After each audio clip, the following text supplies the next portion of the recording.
आज मैं आपके लिए लेकर आई हूँ एक डिटेक्टिव स्टोरी, एक जासूसी कहानी। बहुत इंटरेस्टिंग है, लास्ट तक देखना। और इसका टाइटल है द मिडनाइट विजिटर। द रात को जो विजिट करता है, मिडनाइट, आधी रात।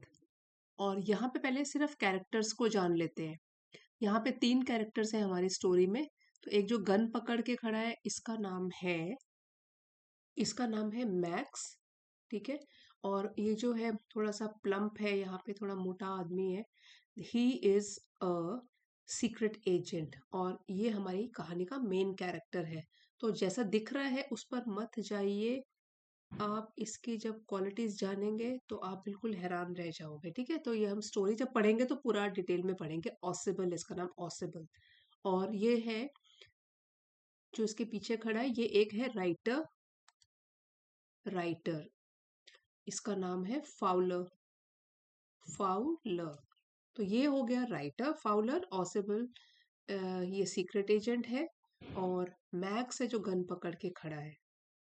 और इस कहानी से आपको बहुत कुछ सीखने के लिए भी मिलेगा। तो आइए शुरू करते हैं। The midnight visitor is a detective story written by Robert Arthur. तो ये जो राइटर का नाम है बाय रॉबर्ट आर्थर, यहाँ पर भी लिखा हुआ है। ये एक डिटेक्टिव है, मतलब जासूसी कहानी है। The story is about a quick witted secret agent. तो जो स्टोरी है, ये एक ऐसे सीक्रेट एजेंट के बारे में है जो कि क्विक विटेड है। ये एडजेक्टिव है, डिस्क्राइब कर रहा है सीक्रेट एजेंट को। और यहाँ पे हम ऑसिबल की बात कर रहे हैं, इसकी, जो कि क्विक विटेड है। और इसका मतलब होता है तेज दिमाग वाला या बहुत ही चालाक जो होता है, ऐसा सीक्रेट एजेंट उसके बारे में है। नेम्ड ऑसिबल, उसका नाम है ऑसिबल।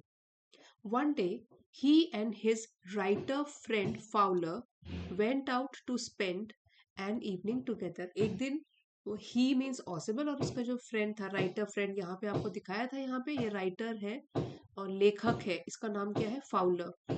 ये दोनों जाते हैं स्पेंड एन इवनिंग टुगेदर, एक साथ एक शाम बिताने के लिए। While they were talking, अब जब वो बातें कर रहे थे, Ausable told him that Fowler must have imagined him as a secret agent. तो जब बातें करते तो ऑसिबल बोलता है, किसको बोलता है? हिम, मतलब फाउलर को बोलता है कि फाउलर, तुमने अपने दिमाग में इमेजिन किया होगा, एक कुछ इमेजिनेशन से कुछ बनाया होगा कि जो मैं एक ऐसा सीक्रेट एजेंट होऊंगा हु डेल्ट विद विद एस्पियनाश। इसको प्रोनाउंस करेंगे एस्पियनाश। तो एस्पियनाज इसका मतलब होता है एक्ट ऑफ स्पाइंग, जासूसी करना। To find secret information about another person, another country और अनदर ऑर्गेनाइजेशन। इसका क्या मतलब हुआ? जासूसी करना। और डील का पास्ट टेंस हो गया डेल्ट। तो फाउलर ने इमेजिन किया होगा कि ऑसिबल ऐसा होगा, ऐसा सीक्रेट एजेंट होगा जो कि डील करता होगा एस्पियनाज, जासूसी को लेकर, एंड डेंजर और खतरे को लेकर। And who faced mysterious figures in the night, और जिसका आमना सामना होता होगा कुछ मिस्ट्री से भरे हुए रहस्यमयी लोगों से रात को। द क्रैक ऑफ पिस्टल्स, और पिस्टल्स की कड़क कड़क ऐसी आवाजें आती होंगी, मतलब पिस्टल के कुछ साउंड्स आते होंगे। And drugs in the wine, और वाइन मतलब शराब में कुछ ड्रग्स डाला होगा। जैसे कि हमारी मेंटल पिक्चर होती ही है कि सीक्रेट एजेंट्स इन चीजों से उनका पाला पड़ता ही रहता होगा। तो यहाँ पे वो भी ऐसे जब दोनों बात कर रहे थे, कौन कौन? ऑसिबल और फाउलर। तो ऑसिबल कहता है कि Fowler must have imagined him as a secret agent who dealt with espionage and danger, and who faced mysterious figures in the night, the crack of pistols and drugs in the wine. ये सब तुमने मेरे बारे में imagine किया होगा। But when Fowler actually met Ausable, लेकिन जब फाउलर असल में मिलता है ऑसिबल से, he was surprise to see that Ausable was a chubby looking spy. तो वो सरप्राइज, मतलब बहुत ही हैरान हो गया ये देखकर कि ऑसिबल एक ऐसा जासूस है। स्पाई मीन्स जासूस, जो कि चबी लुकिंग है। ये जासूस को डिस्क्राइब कर रहा है, एडजेक्टिव है। और इसका मतलब होता है कि मोटा सा दिखने वाला। जनरली हम अपने दिमाग में ऐसे सोचते हैं ना कि काफी स्मार्ट लुकिंग होंगे सीक्रेट एजेंट, लंबे लंबे कोट्स हैट्स पहनकर घूमते होंगे। और यहाँ उसने, फाउलर ने क्या देखा कि अरे वो तो एक मोटा सा दिखने वाला स्पाई है, जासूस है। Who spoke French and German moderately, जो कि आसान तरीके से फ्रेंच और जर्मन दोनों भाषाएं बोल लेता था। बहुत फ्लुएंट तो नहीं, लेकिन एक मॉडरेट तरीके से, to a certain degree. French और जर्मन दोनों भाषाएं बोल लेता था विद एन अमेरिकन एक्सेंट, लेकिन उसका लहजा क्या था बात करने वाला? अमेरिकन, मतलब अमेरिकन एक्सेंट उसका था, और अमेरिकन एक्सेंट में वो फ्रेंच और जर्मन भाषाएं बोलता था। He had moved from Paris to Boston 20 years ago। He possible के लिए यूज किया गया, हैड मूव मतलब कि वो चला गया था फ्रॉम पेरिस, और पेरिस जो है वो फ्रांस की कैपिटल है। ठीक है, तो पेरिस जो है it is capital of France. तो कैपिटल ऑफ फ्रांस, तो कहाँ से चला गया था वो? पेरिस से चला गया था बॉस्टन, और बॉस्टन जो है एक मेजर सिटी है यूएस की, अमेरिका की। तो वो यहाँ से पेरिस से बॉस्टन चला गया था, वो भी 20 साल पहले। ये तो हमने थोड़ी सी जानकारी इंफॉर्मेशन ली है ऑसिबल के बारे में। अब आगे बढ़ेंगे। Soon, both of them went towards Ossiple's room। अब जल्द ही जब वो दोनों बातें कर ली उन्होंने, both of them दोनों के दोनों, कौन कौन? ऑसिबल और फाउलर गए ऑसिबल के रूम की तरफ जहां पे वो रहता था। He unlocked the door and switched on the light। तो वो किसी होटल में रहता था ऑसिबल। सो अनलॉक मतलब उसने कुंडी खोली या लॉक खोला डोर का, switched on the lights on कर दी। As they entered, Fowler was startled to see a man holding a small automatic pistol halfway across the room। तो शुरू की फोटो जैसे आपने देखी थी, तो जो फाउलर है वो बिल्कुल ही हैरान रह गया, चौकन्ना रह गया देखकर कि एक आदमी खड़ा है उनकी तरफ, पॉइंट कर रहा है पिस्टल दोनों की तरफ, ऑसिबल और फाउलर की तरफ।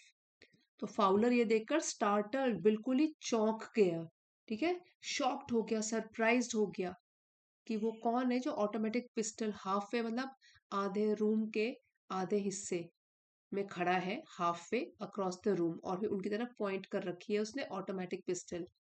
Possible immediately recognized the man as max.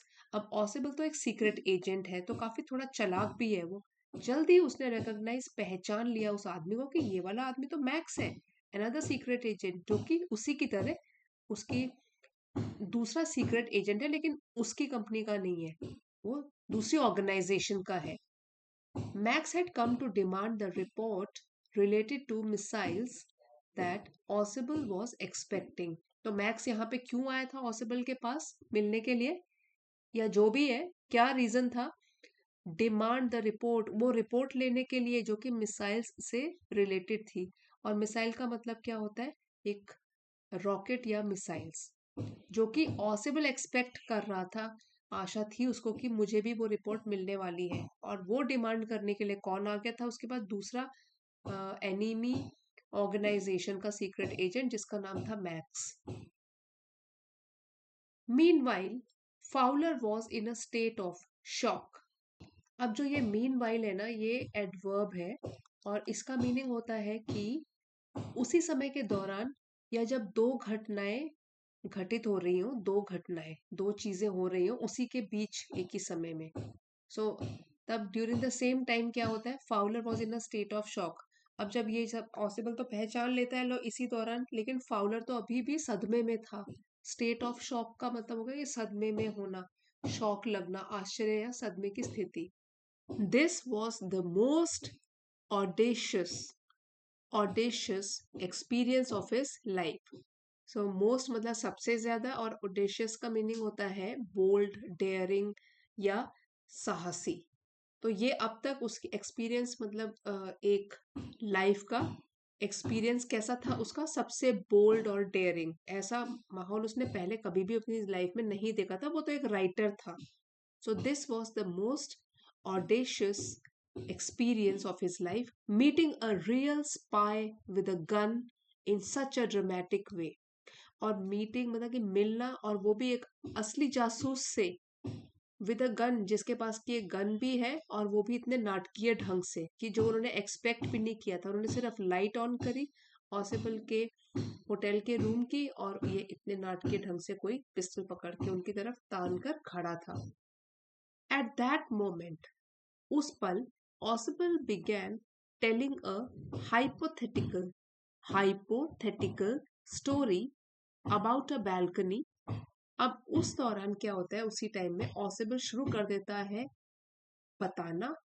Hypothetical का मतलब होता है कि काल्पनिक, मतलब जो रियल नहीं होता, कल्पना से भरी हुई, और इमेजिनरी बोल सकते हो, अनरियल स्टोरी एक बालकनी के बारे में।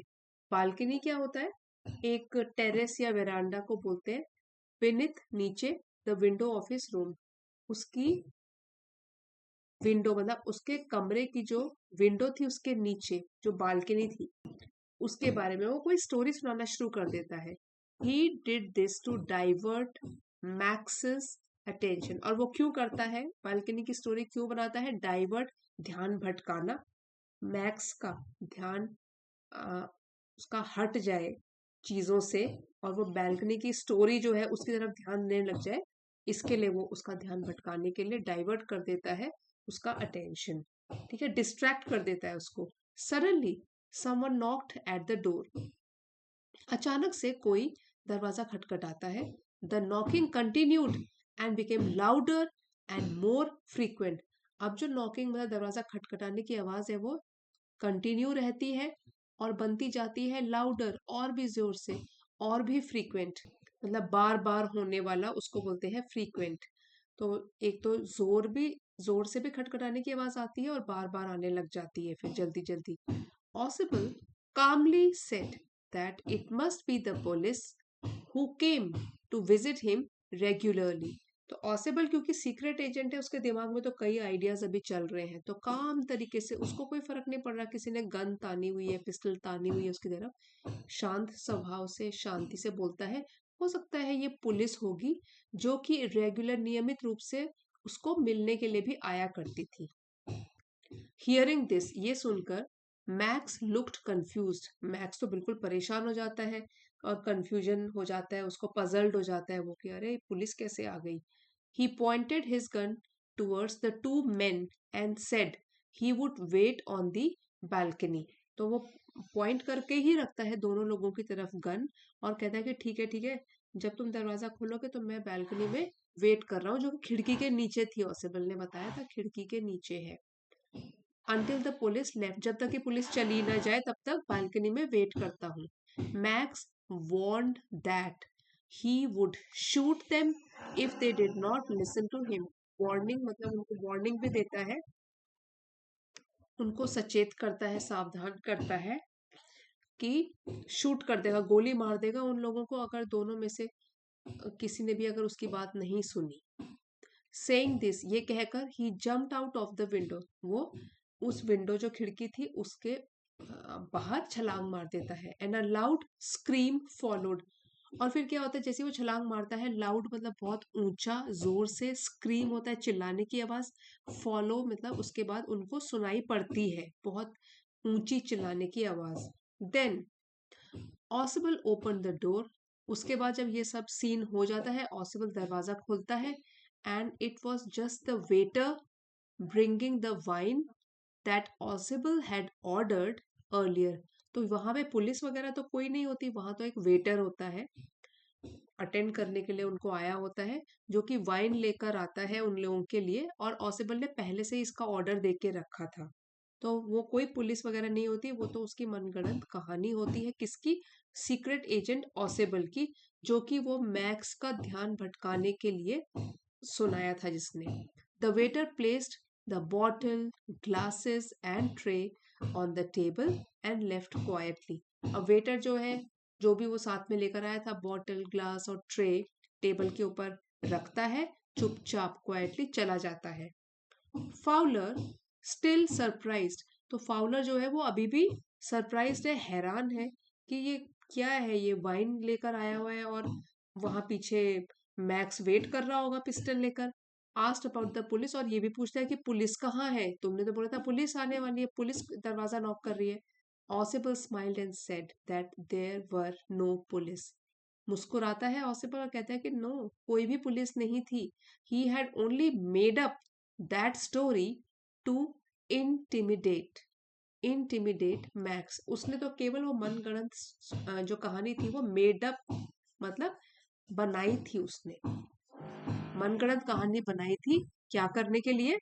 इंटिमिडेट मीन्स डराना, frighten, to frighten, to threaten, to scare, मतलब डराने के लिए मैक्स को उसने मनगढ़ंत कहानी बनाई थी। Fowler then asked about Max. तो फाउलर तो अभी भी कंफ्यूज है, उसको पता ही नहीं लग रहा कि हुआ क्या। फिर वो पूछता है कि और जो मैक्स है बाहर बालकनी में वेट कर रहा है, saying he must be waiting on the balcony, कि अरे वो भी तो बाहर है, अगर पुलिस नहीं आई है तो अब तो मैक्स को पता लग जाएगा, वो अंदर आ जाएगा। तो वो कहता है कि वो भी तो अभी बाहर वेट कर रहा होगा बालकनी में। ऑसिबल calmly replied that there was no balcony attached to his room at all, sign of exclamation है। तो हैरानी जब होती है ना तो साइन ऑफ एक्सक्लेमेशन भी हम लगाते हैं। तो वो कामली मीन्स शांत तरीके से रिप्लाई करता है कि बालकनी तो कोई है ही नहीं उसके रूम से अटैच्ड, जो कि खिड़की के नीचे पहले बोला था ऑसिबल ने। कहता है कि नहीं, कोई भी बालकनी तो है ही नहीं। He had cooked up the entire story. Cook up story मतलब मनगढ़ंत कहानी बनाना, उसको बोलते हैं कुक्ड अप। ये फ्रेज है, cooked up the entire story, मतलब पूरी की पूरी जो ये कहानी है वो तो उसने अपने ही मन से बनाई थी। To make Max believe him, ताकि मैक्स उस पर विश्वास करे। एंड मैक्स फुलिशली डिड, और मैक्स ने बेवकूफी से विश्वास कर भी लिया उसकी मनगढ़ंत कहानी के ऊपर।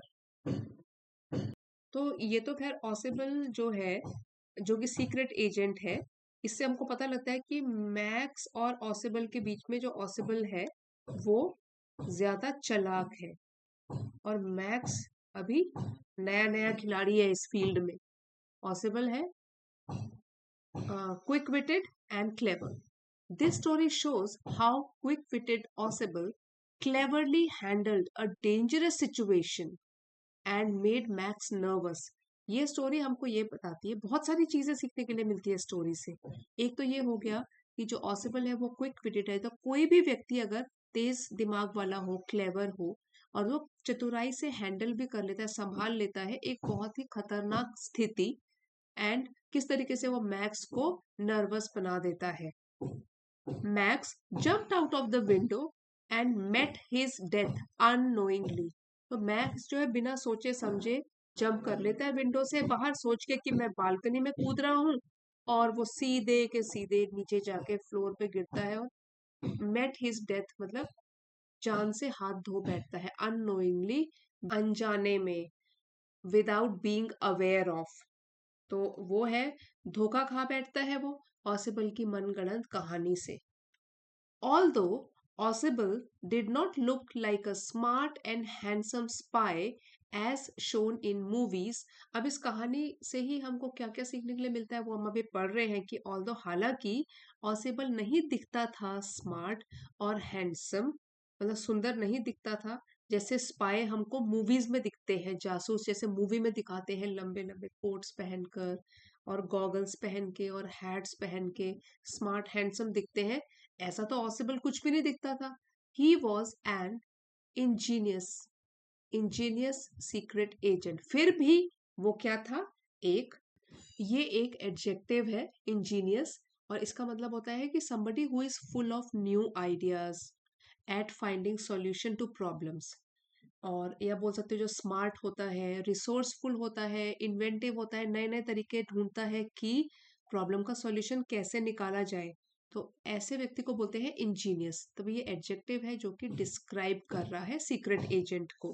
तो चाहे भले ही वो दिखने में स्मार्ट और हैंडसम ना रहा हो जैसे मूवीज में होते हैं, लेकिन फिर भी वो सीक्रेट एजेंट जो उसका पेशा था उसके प्रति तो वो 100% डेडिकेटेड था। He was an ingenious secret agent. He outsmarted Max and saved both himself and his friend Fowler from a life threatening situation. चालाकी से मात देना या चालाकी से हराना, या to gain an advantage over somebody or something by acting in a clever way. तो ही outsmarted, ही कौन है? ऑसिबल। उसने चालाकी से हराया मैक्स को और बचाई उसने जान दोनों की, खुद की भी और अपने फ्रेंड फाउलर की भी, एक जानलेवा स्थिति से। लाइफ थ्रेटनिंग क्या हुआ? जो थ्रेटन मतलब सिचुएशन खराब थी और उनकी जान को खतरा था, ऐसी सिचुएशन से उसने दोनों को बचा लिया। तो कंक्लूजन क्या है, क्या निष्कर्ष मिला हमको पूरी स्टोरी से? Midnight visitor teaches us that one should not panic, मतलब डरना नहीं चाहिए किसी को भी इन अ क्रिटिकल सिचुएशन। अगर सिचुएशन बहुत ही गंभीर हो, खतरनाक हो, सीरियस हो, रिस्की हो, उसमें भी पैनिक करेंगे तो सिचुएशन और भी खराब हो जाएगी। पैनिक नहीं करना है, डरना घबराना नहीं है। इंस्टेड इसके बजाय we must take calm, L silent है, हमको शांत रहना है, and focused to take a wise step, और फोकस करना है उसी टाइम पे, ध्यान इस पर देना है कि किस तरीके से हम एक समझदार स्टेप उठा सकते हैं, मतलब क्या बेस्ट क्या कर सकते हैं इस खतरनाक सिचुएशन में या क्रिटिकल गंभीर सिचुएशन में। A good presence of mind can help us face any problem smartly. Presence of mind ये एक नाउन फ्रेज है और इसका मतलब होता है कि कोई भी स्थिति हो उसमें समझदारी से काम लेना, संयम से काम लेना, अलर्ट तरीके से काम लेना, ठीक है, अलर्टनेस। प्रेजेंस ऑफ माइंड होता है अलर्टनेस या काम थिंकिंग। तो उस तरीके से हम अलर्ट रहे तो हम किसी भी प्रॉब्लम का स्मार्ट तरीके से सॉल्यूशन ढूंढ सकते हैं। लेकिन अगर पैनिक हो गए तो सिचुएशन और भी खराब हो जाएगी। एक और जो हमने मॉरल सीखा है इस कहानी से वो है अपीयरेंसेस कैन बी डिसेप्टिव। ये बहुत अच्छी कोटेशन भी है। अपीयरेंसेस मतलब बाहर से कोई व्यक्ति कैसा दिखता है वो धोखे में डालने वाली चीज हो सकती है, डिसेप्टिव हो सकती है। जैसे कि हमारी कहानी में क्या था, जो ऑसिबल था वो मोटा छोटा और बिल्कुल भी सीक्रेट एजेंट की तरह नहीं लगता था, लेकिन वो तो कितना चालाक था और अपने पेशे को लेकर कितना अच्छा था उस प्रोफेशन में, सीक्रेट एजेंट। सो अपीयरेंसेस जो है ना हमको धोखे में डाल सकती हैं, इसलिए कभी भी सीधे के सीधे कैसा कोई व्यक्ति दिखता है अपना ओपिनियन उसमें फॉर्म नहीं कर लेना चाहिए। जैसे कि फाउलर ने अपना ओपिनियन फॉर्म किया ऑसिबल को देखकर, और जब वो कमरे में अंदर आए तो मैक्स को देखकर फिर से उसने ओपिनियन फॉर्म किया कि मैक्स तो बिल्कुल पिस्टल पकड़ के खड़ा है, तो अब तो उनकी जान को खतरा है। अपीयरेंसेस कैन बी डिसेप्टिव, धोखा डालने वाली हो सकती है अपीयरेंसेस, जो आपको दिखाई देता है अपने सामने। इसलिए stay calm and focus to take a wise step. किसी भी मुश्किल स्थिति में हमेशा कामनेस दिखाना चाहिए, शांति से और ध्यान से, समझदारी से सोच समझकर कदम उठाना चाहिए। तो ये थी हमारी आज की स्टोरी, डिटेक्टिव स्टोरी। इसका पीडीएफ आपको चैनल की एलीट मेंबरशिप में मिल जाएगा। अगर आप चाहते हो लेवल 2 की मेंबरशिप को ज्वाइन कर सकते हो। और ये हमारे आज के वोकैबलरी वर्ड्स हैं, आप इसका स्क्रीनशॉट ले सकते हो रिवीजन के लिए। और ये सारे हमने डिटेल में पढ़े हैं। सो अभी यहाँ पे आपको सिनोनिम्स के साथ यहाँ पे वर्ड मीनिंग्स मिल रहे हैं, तो आप इसका स्क्रीनशॉट ले लीजिए। और ये 20 न्यू वर्ड्स एंड फ्रेजेस आपने आज सीखे हैं। सो अगर आपको आज की स्टोरी पसंद आई है तो लाइक शेयर और सब्सक्राइब जरूर कीजिएगा। कमेंट्स लिखकर बताइए कैसी लगी story. And thank you for watching friends. अगले वीडियो में मिलते हैं।